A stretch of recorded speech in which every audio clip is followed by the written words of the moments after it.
De 2017 à 2019, cette majorité, seule et sans le soutien de personne, a rétabli les finances publiques, est revenue sous les 3% de déficit et a baissé la dette publique française. C'est cette majorité qui a rétabli les finances publiques. Nous avons ensuite été confrontés à deux crises majeures. La crise du Covid, crise économique la plus grave depuis 1929, la crise inflationniste, crise la plus grave depuis les années 70. Il a oublié la crise des gilets jaunes qui a impacté de nombreuses entreprises et cela a forcé l'État et les employeurs à augmenter le pouvoir d'achat avec des primes comme levier, notamment. Sur le Covid et l'inflation, deux crises qui ont été amplifiées par les États dont la France avec des décisions politiques qui n'auraient pas dû avoir lieu, telles que les confinements, les restrictions d'horaires dans certains commerces et l'octroi de prêts garantis par l'État à des entreprises déjà en grande souffrance et qui allaient faire faillite dans les 2 ou 3 prochaines années par exemple. Puis, monsieur le ministre, l'inflation persiste encore actuellement dans les produits de la vie courante ainsi que dans les énergies telles que le gaz, l'électricité et l'essence. Nous avons protégé, nous avons mis en place le quoi qu'il en coûte sous l'autorité du président de la République. C'était des décisions justes,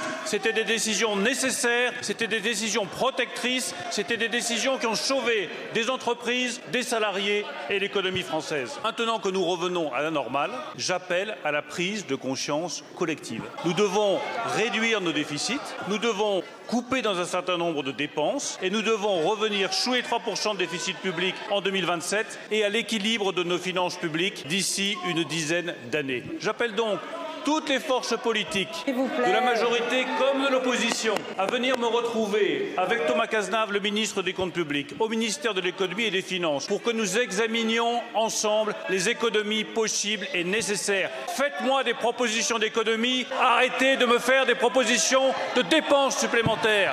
Le maire, des internautes sur Twitter ont proposé des idées pour réaliser des économies. Voici une petite liste. Suppression des avantages suivants pour les ministres, députés, préfets et directeurs d'administration. Voiture de fonction avec carte essence et péage. Chauffeur, cuisinier, appartement de fonction, personnel d'intérieur, femme de ménage, etc. Interdiction du cumul des différentes retraites. Réduction des dépenses allouées à l'Ukraine. Révision des dépenses destinées aux cabinets de conseil tels que McKinsey et autres.